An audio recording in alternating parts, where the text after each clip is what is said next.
आज़ाद नगर गांव में रघु नाम का एक गरीब बहुत ही ईमानदार किसान रहता था। उसकी ईमानदारी के चर्चे दूर दूर तक मशहूर थे।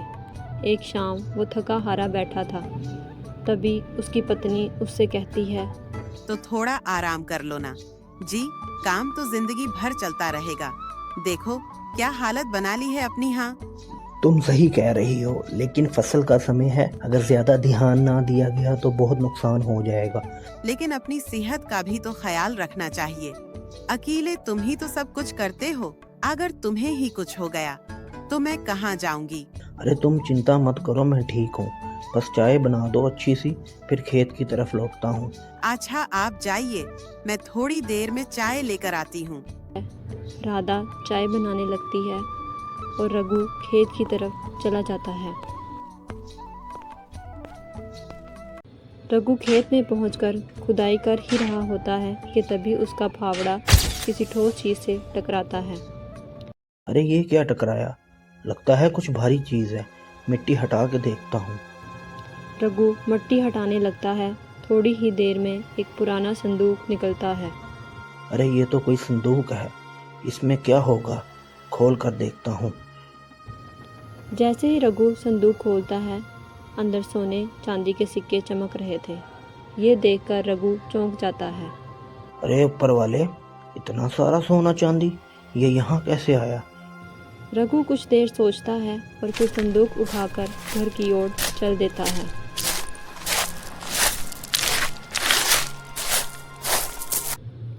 वह संदूक देख उसकी पत्नी उसे बोलती है, अरे जी, ये क्या लाए हो उसमें? ये तो बहुत भारी लग रहा है। ये मुझे खेत में मिला है, जरा खोल कर देखो क्या है इसमें। राधा संदूक खोलती है। वो अंदर का खजाना देखकर हैरान रह जाती है। ए ऊपर वाले, इतना सोना चांदी ये कहाँ से आया? कहाँ से लेकर आए हो ये? अरे जब मैं खेत में खुदाई कर रहा था तो ये जमीन के नीचे दबा मिला। अब क्या करेंगे उसका? अगर उसे रख लें तो हमारे सारे दुख दूर हो सकते हैं। नहीं राधा, ये हमारा नहीं है। हो सकता हो ये किसी का गुम हुआ खजाना हो। इसे ऐसे हमारे पास रखना चोरी होगी। लेकिन कोई आएगा भी कैसे, किसे पता चलेगा ये तुम्हें मिला है? बात तो सही है, पर अगर कोई इसका असली मालिक हुआ तो इसका हक बनता है। हम दूसरों की चीज अपने पास नहीं रख सकते। तुम्हारी ईमानदारी कभी नहीं बदलती है। हाँ राधा, ईमानदारी से बड़ा कोई खजाना नहीं। हाँ, अगर असली मालिक नाम मिला तो हम देखेंगे इसका क्या करना है। राज जो ठीक है जी, साथ में है ठीक लगे वही करो। मैं तो बस यही चाहती हूँ कि हमारे घर में सुख शांति हमेशा बनी रहे। लेकिन उसे कौन ढूंढने आएगा? पता नहीं कितने सालों से जमीन में दबा होगा। ये भला किसका हो सकता है? तो यही तो मेरा भी सपना है। चाहे कितना भी साल पुराना हो, जो हमारा नहीं उसे रखना गलत है। मैं कल सुबह जाकर इसे गांव के मुखिया जी को सौंप दूंगा, वो राजा जी को दे देंगे। अच्छा, पर क्या मुखिया जी को देना सही होगा? हाँ, वही सबसे समझदार हैं। वो असली मालिक को ढूंढकर इसे लुटा देंगे। तुम इसे नहीं रख सकते। ऊपर वाले ने हमें मेहनत से कमाने के लिए भेजा है, दूसरों की चीजें रखने के लिए नहीं। तुम हमेशा से ऐसे ही हो, सीधे सच्चे और ईमानदार। अच्छा, जैसे तुम्हें ठीक लगे वैसे ही करना। सही करना ही असली इंसानियत है। अच्छा, अभी मुझे बहुत जोर से भूख लगी है, खाना खा लेते हैं। उसके बाद दोनों खाना खाकर सो जाते हैं। अगले दिन सुबह होते ही रघु खजाना लेकर मुखिया जी के पास पहुंचा।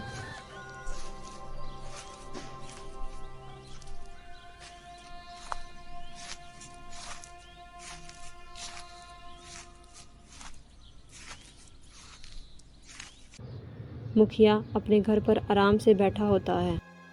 मुखिया जी, मैं आपसे एक ज़रूरी बात करने आया हूँ। अरे राजू, सुबह सुबह इधर कैसे आना हुआ? सब ठीक तो है ना? जी जी मुखिया जी, सब ठीक है। मुखिया जी, कल खेत में खुदाई करते हुए मुझे ये संदूक मिला। खोल कर देखा तो सोना चांदी के सिक्के भरे हैं। मैं इसे अपने पास नहीं रख सकता। इसे आपको सौंपने आया हूँ ताकि आप इसके असली मालिक को ढूंढकर इसे लुटा दें या फिर महाराज तक पहुँचा सकें। अरे इतना सारा खजाना ये किसी का होगा भला, और ये खेत में कैसे आया? हाँ मुखिया जी, अभी ये अपने पास रख लीजिए, किसी का खो गया होगा, आप इसे असली मालिक तक पहुंचा देना।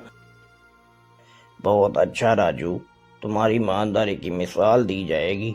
राजू, आज के समय में कौन इतना ईमानदार होता है? जो सही होता है मैं वही करता हूँ। ठीक है मुखिया जी, अब मैं चलता हूँ। ठीक है फिर राजू, मैं इसे संभाल कर रखता हूँ और पूरे गांव में खबर करवाता हूँ। अगर कोई इसका असली मालिक हुआ तो इसे सौंप दूंगा। रघु वहाँ से चला गया।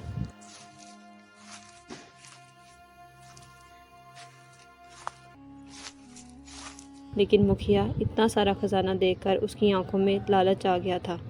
इतना सारा खजाना अगर इसे राजा को सौंप दूं तो सिर्फ मेरा नाम होगा, लेकिन मैं अगर इसे अपने पास रख लूं तो मेरी सारी परेशानियां खत्म हो जाएंगी। इसे राजा को देने की क्या ज़रूरत है? अगर किसी को क्या पता है कि राजू को खजाना मिला था और इसने मुखिया को दे दिया, इसे मैं ही रख लेता हूँ। मुखिया ने खजाने को अपने घर में छुपा दिया और किसी को कुछ नहीं बताया। शाम को मुखिया से उसकी पत्नी खजाने के बारे में पूछती है। अरे ये संदूक कहाँ से आया जी? इसमें तो सोना चांदी भरा है, इतना सारा खजाना कहाँ से आया? अरे वो हमारे गांव का राजू है ना, उसको अपने खेत में मिला था। वो इसे राजा तक पहुंचाने का कह रहा था, लेकिन मैंने सोच लिया है कि उसे हम ही रख लेंगे। पर ये तो चोरी है ना, अगर किसी को पता चला तो हमारी पूरी इज्जत मिट्टी में मिल जाएगी। किसी को कुछ पता नहीं चलेगा, राजू तो भोला भाला है, वो कभी भी किसी से कुछ नहीं कहेगा।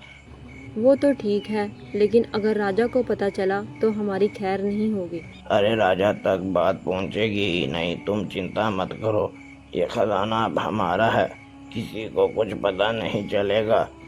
मुखिया ने लालच में आकर अपनी ईमानदारी को खो दिया। रघु को इस बात का अंदाज़ा तक नहीं था, उसे मुखिया पर पूरा विश्वास था। अगले दिन रघु और राधा आपस में बात कर रहे होते हैं। तो क्या मुखिया जी ने खजाना रख लिया? क्या बोला उन्होंने? हाँ, मैंने इन्हें दे दिया था, अब वही उसके असली मालिक को ढूंढकर उसे दे देंगे। कहीं ऐसा तो नहीं कि वो उसे अपने पास ही रख ले और राजा तक न पहुंचाएं? नहीं राधा, मुखिया जी बहुत नेक इंसान हैं, वो ऐसा नहीं करेंगे, वो जरूर इसे असली मालिक तक पहुंचा देंगे। फिर भी खजाने में बड़ा लालच होता है, मुझे डर लगता है कहीं हम पर चोरी का इल्जाम न लग जाए। अरे इसमें डरने की क्या बात है, वैसे भी हमने चोरी तो नहीं की ना, और हमने जो किया वो सही किया है। रघु की ईमानदारी बनी रही, लेकिन मुखिया का लालच अब उसे गलत राह पर ले जा चुका था। गांव के चौपाल पे दोपहर का समा था। चारों ओर हलचल मची थी। कुछ किसान अपने खेतों में काम कर रहे थे, कुछ लोग छांव में बैठे सुस्ता रहे थे। वही गांव के चबूतरे पर गोपाल और हरिया बैठकर आपस में बातें कर रहे थे। ओरे, सुना तुमने राजू को अपने खेत में खजाना मिला था? हाँ, वो मैंने भी सुना, लेकिन वो राजू ही है जो बिना किसी लालच के वो खजाना मुखिया को सौंपाया। आजकल का समय में भला कौन इतना ईमानदार होता है? सच कह रहे हो भाई, कोई और होता तो चुपचाप अपने घर में छिपा लेता, लेकिन राजू, उसकी ईमानदारी की तो मिसाल दी जाएगी। वो तो है, अगर मुझे ये खजाना मिला होता तो मैं अपनी पूरी जिंदगी ऐसे गुजारता। हाँ वो तो है, लेकिन राजू को तो देखो, उसके मन में कोई लालच नहीं आया, सीधे जाकर मुखिया जी को दे दिया। और एक बात समझ में नहीं आई, मुखिया जी को खजाना मिले पूरा 1 महीना हो गया है, लेकिन आज तक किसी ने उसके असली मालिक के बारे में नहीं सुना। हाँ सही कह रहे हो भाई, न कोई मालिक सामने आया, न कोई खबर निकली। मुझे तो लगता है कि खजाना राजा को सौंप देना चाहिए था। अरे लेकिन राजू को क्या पता था कि मुखिया जी खजाने का क्या करेंगे, उसने तो अपनी तरफ से सही किया। हाँ, लेकिन अब देखो ना, जब से खजाना मिला है तब से मुखिया का घर कितना चमकने लगा है। सच कह रहे हो भाई, पहले तो इनके घर में टूटी फूटी चारपाई थी, अब तो नया पलंग आ गया है, और वो बैलगाड़ी भी तो नहीं खरीद ली है। ये सब अचानक कैसे हुआ? हाँ, और सुनो, उनकी पत्नी भी नए नए गहने पहनती है। उरे, तुम कहना क्या चाहते हो? अरे कहीं ऐसा तो नहीं कि मुखिया जी ने खजाना राजा को दिया ही नहीं? मुखिया जी ने खजाना अपने पास ही रख लिया हो, वरना इतना पैसा कहाँ से आया उनके पास? हाँ, बात में दम तो है। एक साल पहले उनके घर का हाल कोई भी देख सकता था, और अब गांव में सबसे बड़ा घर उन्हीं का हो गया है। लेकिन ये बात अगर उन राजू को पता चली तो क्या होगा? राजू को क्या? अगर राजा जी को खबर लग गई तो मुखिया जी की खैर नहीं, लेकिन राजू तो भला भला आदमी है, वो क्या जानेगा कि उसके खजाने का क्या हुआ। लेकिन एक बात कहूँ, ईमानदार होना अच्छा है, लेकिन कभी कभी चालाकी भी जरूरी होती है। सच कहते हो, लेकिन राजू की ईमानदारी ने तो मुखिया की किस्मत बदल दी, और राजू अब भी उस पुरानी झोपड़ी में रह रहा है, और वो मुखिया दिन बे दिन रईस होता जा रहा है। चलो देखते हैं क्या होता है। गांव के लोग अपनी अपनी राय दे रहे थे। एक दिन राजा अपने महल में दरबार लगाए बैठे थे। राजा के मन में अपने राज्य की प्रजा का हाल चाल जानने की इच्छा उठी। वो चाहते थे कि बिना किसी ताम झाम के स्वयं गांव-गांव जाकर अपनी पार्चा की स्थिति को देखें और समझें। महामंत्री, कई दिनों से सोच रहा हूँ कि अपने राज्य का दौरा किया जाए। सुना है कि गांव में हालात ठीक नहीं है। महाराज, आपकी बात बिल्कुल ठीक है। अगर आप खुद जाकर पुरजा की हालत देखेंगे तो सच्चाई सामने नहीं होगी। हाँ, लेकिन मैं अपने असली रूप में नहीं जाना चाहता। अगर राजा की तरह जाऊंगा तो लोग सच बोलने से कतराने लगेंगे। हम दोनों साधारण भेष में मानने चलेंगे। अगले दिन राजा और महामंत्री ने सारा दिन किसान जैसा रूप धारण किया और गांव की ओर निकल पड़े। यह वही गांव आज़ाद नगर था जहां कुछ दिन पहले एक गरीब किसान रघु ने अपने खेत में खजाना पाया था। राजा और मंत्री महा ने गांव में घूमना शुरू कर दिया। हाँ महाराज, यही जानने की जरूरत है कि यहाँ कौन ईमानदार है और कौन नहीं। दोनों गांव में चौपाल की ओर बढ़े, जहां गोपाल, हरिया और दीपक बैठे थे।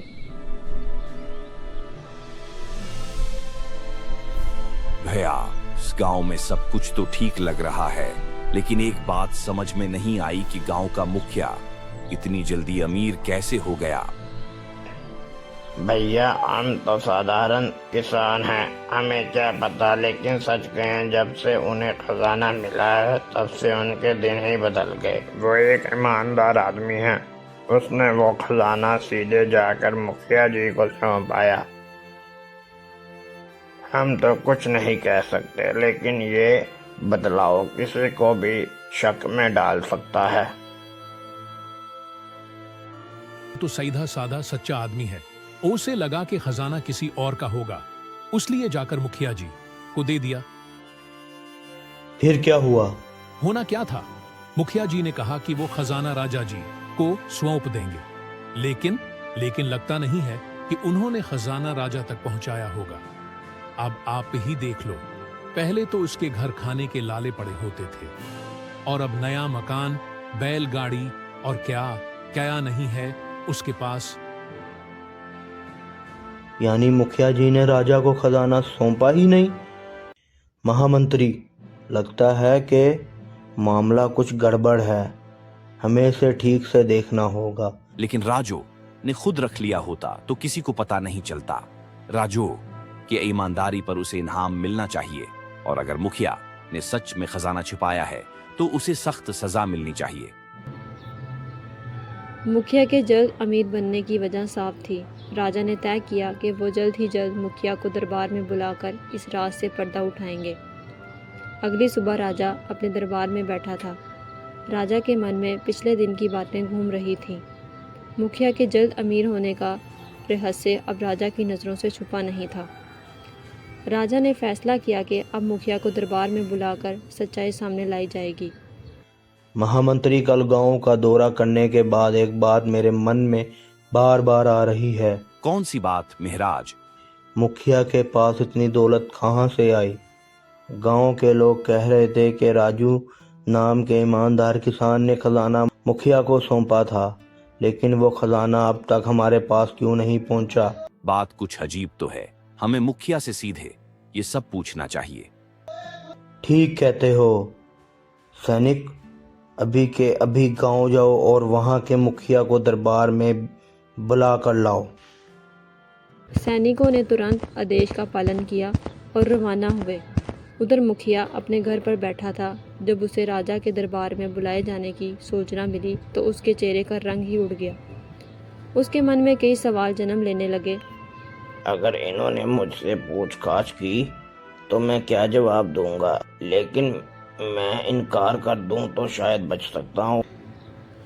उसे डर था कि कहीं राजा को उसके काले कारनामों की खबर तो नहीं लग गई, कहीं राजा को ये सब पता तो नहीं चल गया। कुछ ही देर में सैनिक मुखिया को लेकर दरबार में हाजिर हुआ। मुखिया, हम तुमसे एक अहम बात पूछना चाहते हैं। सच सच बताना, अगर जरा भी झूठ बोला तो सजा मिलेगी। महाराज, आपकी जो आज्ञा, मैं सब सच बताऊंगा। क्या कुछ समय पहले राजू के नाम के किसान ने अपने खेत में कोई खजाना पाया था और इसने वो खजाना तुम्हें सौंप दिया था? सही कहा ना मैंने? जी महाराज, ऐसा हुआ था। तो फिर वो खजाना हमारे पास क्यों नहीं आया? सच बताओ मुखिया, तुमने उस खजाने का क्या किया? मुखिया का सर चकराने लगा। उसे समझ में नहीं आ रहा था कि क्या जवाब दे। वो सोच रहा था कि अगर इसने झूठ बोला और राजा को सच्चाई पहले से पता हुई तो उसका बचना मुश्किल होगा। महाराज, मैं अपनी गलती स्वीकार करता हूँ, मुझे माफ़ कर दीजिए। महाराज, मैं लालच में पड़ गया था। जब राजू ने वो खजाना मुझे सौंपा तो मैंने सोचा कि अगर मैं इसे अपने पास रख लूँ तो मेरे घर की हालत सुधर जाएगी। मैंने वो खजाना आपको देने की बजाय अपने पास ही रख लिया। मुझे माफ़ कर दें महाराज, मुझसे बहुत भूल हो गई। मैं अब आगे से ऐसा कभी नहीं करूँगा, मुझे माफ़ कर दें। जिस खजाने पर राज का अधिकार था उसे अपने स्वार्थ के लिए छुपाकर तुमने बहुत बड़ा अपराध किया है। तुम जैसे शख्स को तो सख्त सज़ा मिलनी चाहिए। हम तुम्हारी पहली गलती मानकर सज़ा कम देंगे और वो पूरा खजाना राजकोष में जमा करवाओ। और हाँ, अब तुम्हें मुखिया के ओहदे से हटाया जाता है और राजू की ईमानदारी की वजह से उसे मुंतकिब किया जाएगा। मुखिया ने सर झुकाकर अपनी गलती मान ली। राजा ने खजाना राजकोष में जमा करवाने की आज्ञा दी और ईमानदार रघु को इनाम देने का फैसला लिया।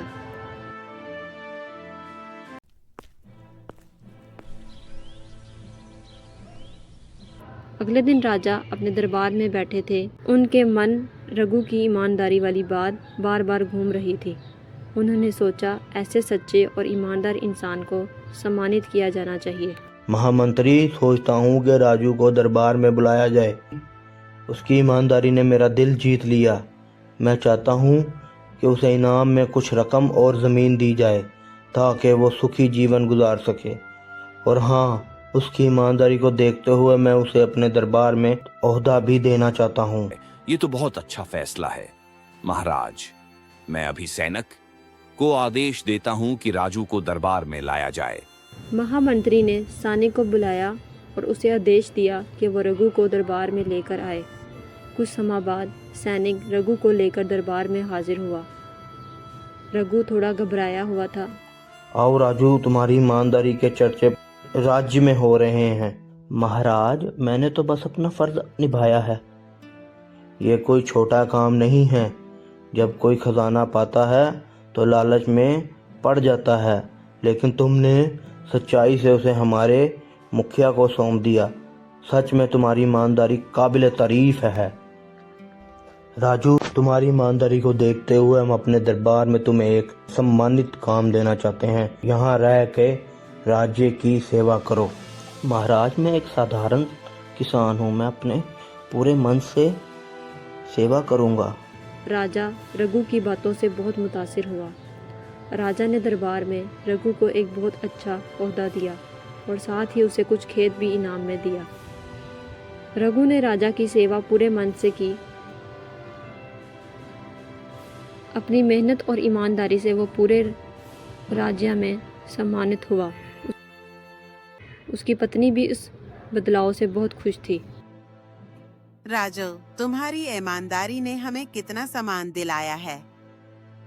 हाँ राधा, सच्चाई की राह कठिन होती है लेकिन अंत में वही विजय दिलाती है। इस प्रकार रघु को अपनी ईमानदारी का उचित फल मिला।